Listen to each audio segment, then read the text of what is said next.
مشاهدينا الكرام مرة أخرى، معكم أحسن خلاص في عدد جديد من حصة مراقبون. هذه المرة نواصل مع الأستاذ جاك كافانا، المحامي الفرنسي المولود بالجزائر في 1943، والذي اضطر كما ذكر في العدد الأخير إلى مغادرة الجزائر بعد الاستقلال، ولكنه يحمل دائما في قلبه هذا البلد ويريد دائما الخير للبلدين وللعلاقات الجزائرية الفرنسية الكثير من التهدئة والذهاب إلى التنمية وتطوير أفضل.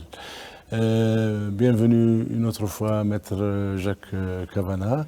Nous allons cette fois-ci évoquer les relations algéro-françaises. Donc, bien sûr, vous avez eu l'occasion depuis 1962 à vivre une relation qui varie entre l'apaisement et la tension, des hauts, des bas, qui est influencé par les différents gouvernements qui sont succédés au pouvoir dans les deux pays, et puis par d'autres héritages historiques peut-être liés à la colonisation et d'autres enjeux quand même importants. Quelle est, si on vous demande une lecture générale de cette période des relations algéro-françaises depuis 1960 jusqu'à ce jour, comment vous les qualifiez? Je vous remercie de me poser cette question, surtout pour la période qu'actuellement nous connaissons. Je suis tenté de vous dire que depuis 1962, d'abord pendant 20 ans, oui, pendant 20 ans, jusqu'en 1982, date à laquelle je suis revenu pour la première fois et où j'ai amené ma mère. Je dois dire une chose, c'est que si j'avais à qualifier globalement les relations, je pense qu'on aurait pu faire mieux de chaque côté. On aurait pu faire mieux de chaque côté parce que notre histoire est tellement commune, tellement partagée. On retrouve, comment dire, tout l'humanisme de chaque côté. Sauf que quelquefois... Il y a aussi le dramatique et le douloureux aussi. Il y a aussi ces douleurs. Hein. Et je comprends qu'il puisse y avoir des tensions, entre guillemets, parce que ces douleurs ont laissé quand même quelques séquelles. Elles ont touché les deux communautés dans certains cas, un peu plus dans d'autres, comme les Algériens. Il y a eu des situations que nous-mêmes qui habitons là, pendant des années, on n'a pas connues. Moi, j'ai découvert des choses, ou des événements, ou des faits qui me sont venus maintenant avec le temps, que j'ignorais. Et que je dis, si effectivement j'avais été de l'autre côté, au lieu de m'appeler Jacques, je m'appelle Mohamed, peut-être qu'effectivement, j'aurais essayé aussi, j'aurais suivi les autres Algériens, et j'aurais peut-être été, parce que connaissant un petit peu mon caractère, j'aurais été dans la défense. Alors, c'est pas innocent, hein, mais on est toujours effectivement pour le plus faible, mais ça c'est la profession, et c'est une déformation peut-être de la profession. Mais de l'avocat, bien sûr. Autrement, effectivement, je crois que d'un côté comme de l'autre, il faut qu'il y ait aujourd'hui, d'une part, un apaisement, mais un apaisement qui se fasse par des mains tendues de chaque côté, mais par des gens qui comprennent. Alors, il faut qu'effectivement, du côté français, on comprenne les Algériens, parce que c'est leur culture qu'il faut connaître lorsqu'on échange. moi, quand je reçois quelqu'un, j'essaye de voir psychologiquement ce qu'il y a à travers de son problème. Là, avec l'Algérie, les relations qui doivent être nouées doivent être des relations de confiance, de développement, de volonté d'aller vers l'avenir et d'apporter quelque chose au peuple de chaque côté. Et qu'on cesse aujourd'hui de mettre en avant la religion, de mettre en avant telle situation, ou dire c'est un Algérien. Non, c'est pas tolérable. Et si c'est pas tolérable, il faut l'améliorer. Et il appartient d'abord aux politiques de faire cet effort. C'est pas au commun des mortels qui n'a pas de pouvoir faire. Si, il aura un pouvoir d'être aimable avec son voisin, d'être courtois, d'être humain et d'apporter son soutien s'il a besoin de quoi que ce soit. Mais ça, c'est d'individu à individu. Mais d'individu à individu, on n'a pas besoin des politiques. Ça, on le fait. Et on se comprend. Tandis que les politiques, comme on dit, les politiques passent.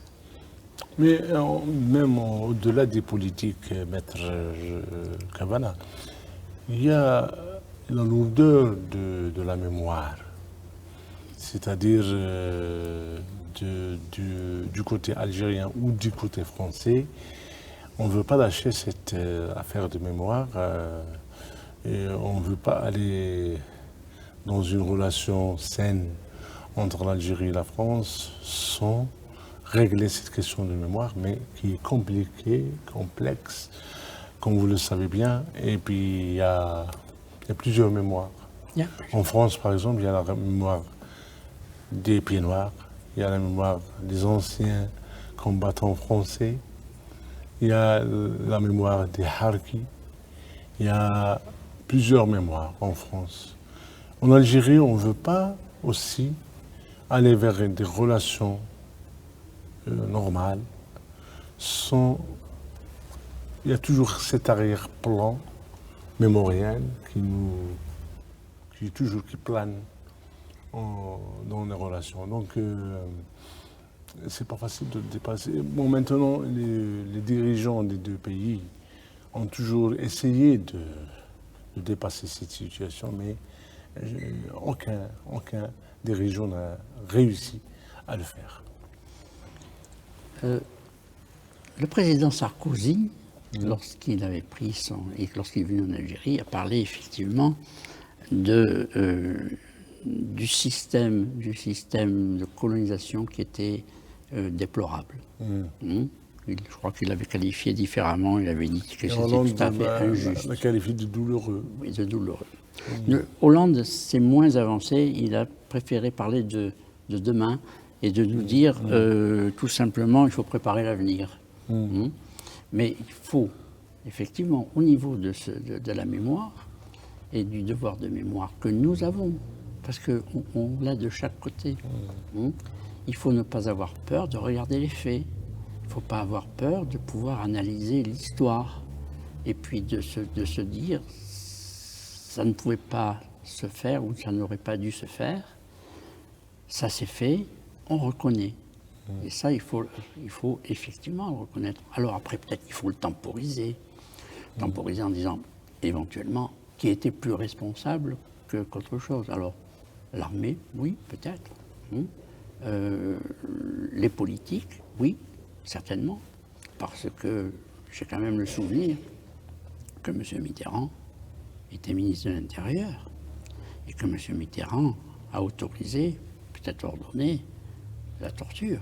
Oui, en tant que ministre de la Justice, il a ordonné des exécutions de dirigeants de la Révolution en 1958-57.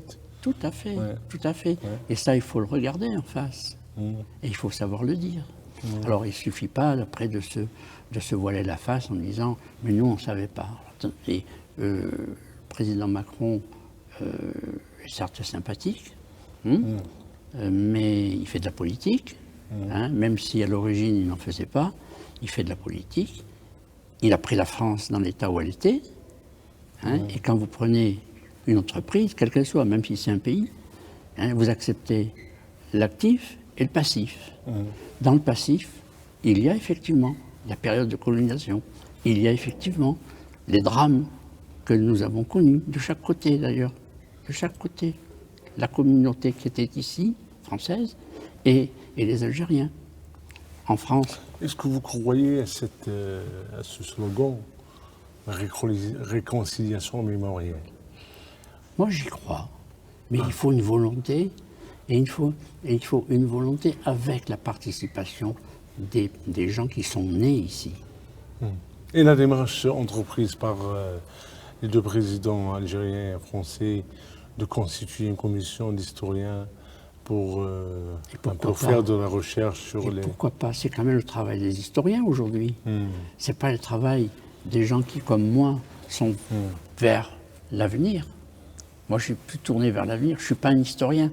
Il y a des choses qui m'échappent totalement parce que j'ai pas des éléments. Mais ceux qui disent que chacun écrive son histoire non, à lui-même. Ça ne sera pas objectif.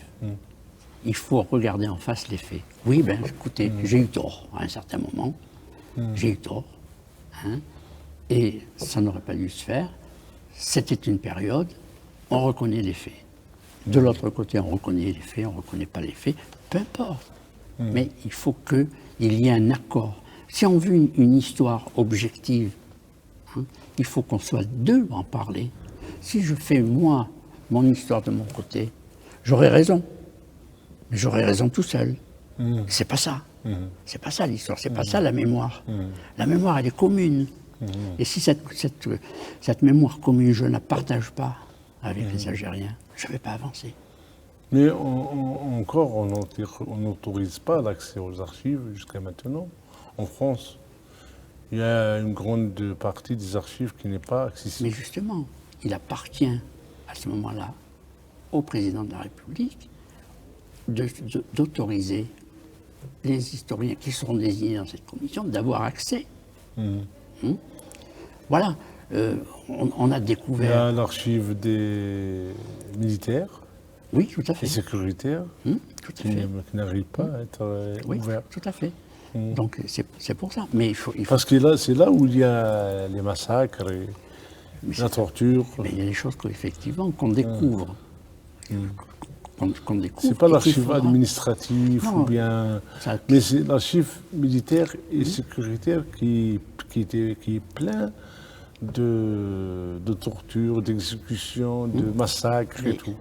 Au lieu de laisser l'interprétation et puis la déformation de la réalité, il vaut mieux se mettre à table, se faire les échanges qui doivent être faits et puis examiner les faits.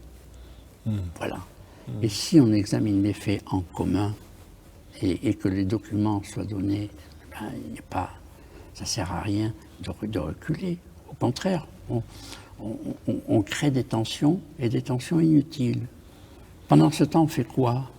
Pendant ce temps, il y a des poussées de fièvre, comme on dit. Hein, et ça donne quoi? Ben, ça donne des pertes de crédibilité, mais c'est surtout aussi des pertes des échanges qui ne se font pas. Alors, il faut quand même, à un certain moment, au bout de, entre nous quand même, 70 ans bientôt. C'est pas la guerre de 100 ans.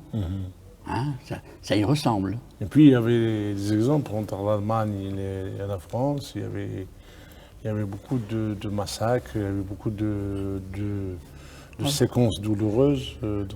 Je reviens. Dans la de Gaulle, il y avait quand même des accords. Oui, tout à fait. Conclus. Alors, je reviens à une image que j'évoque souvent. Au bout de 25 ans, De Gaulle et Adenauer se sont retrouvés au Mont Valérien. 25 ans. Et ils ont fait quoi? Au moment de la sonnerie aux morts, ils se sont pris la main. Ça veut dire quoi? C'est significatif. Ça a fait les photos de tous les journaux du monde entier. De Gaulle, Adenauer, vus de dos.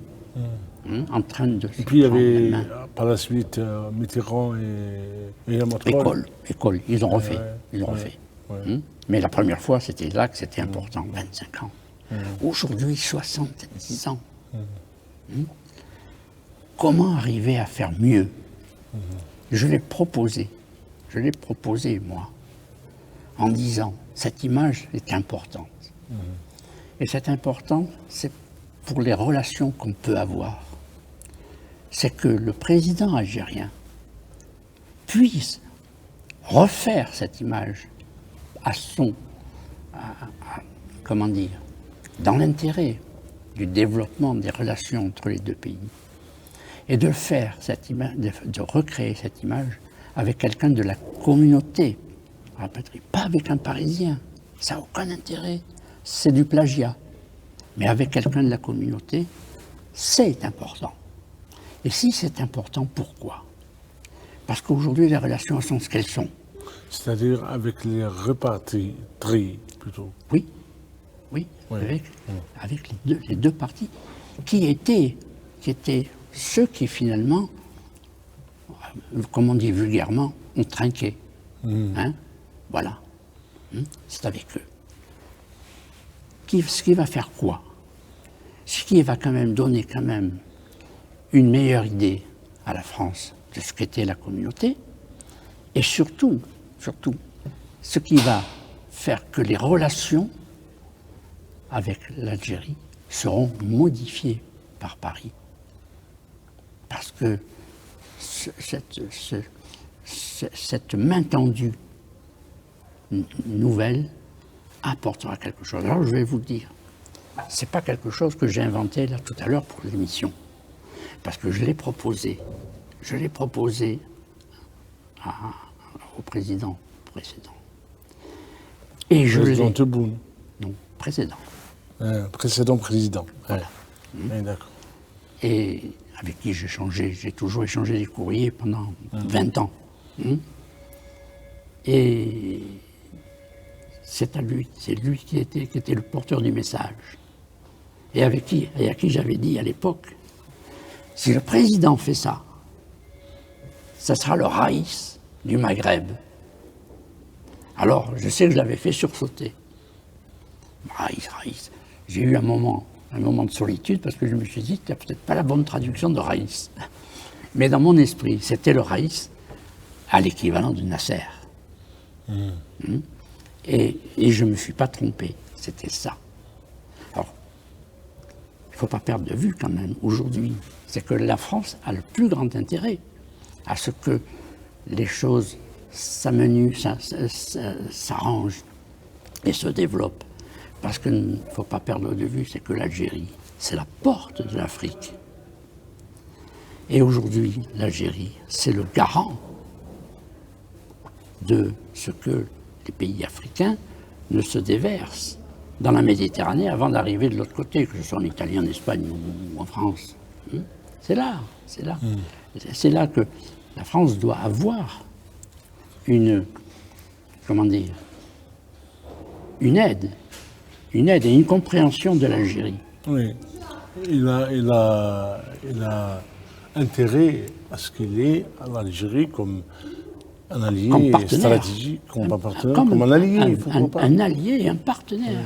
Oui. Parce que il est incontestable que les entreprises françaises, elles sont intéressées par l'Afrique, par l'Algérie, par l'Algérie. Sauf que il faut, à ce moment-là aussi, peut-être qu'à un certain moment, l'Algérie facilite cette ouverture du pays.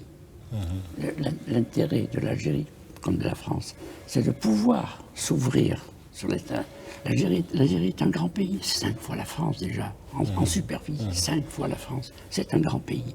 Et ça ne peut devenir qu'un plus grand pays. Et c'est ça qu'il faut développer avec peut-être l'aide de la France. Bon, maintenant, pour un peu avancer, parce que le temps commence à être court, hein. Bon, vous pouvez nous parler de l'association Avenir France-Algérie avant de conclure.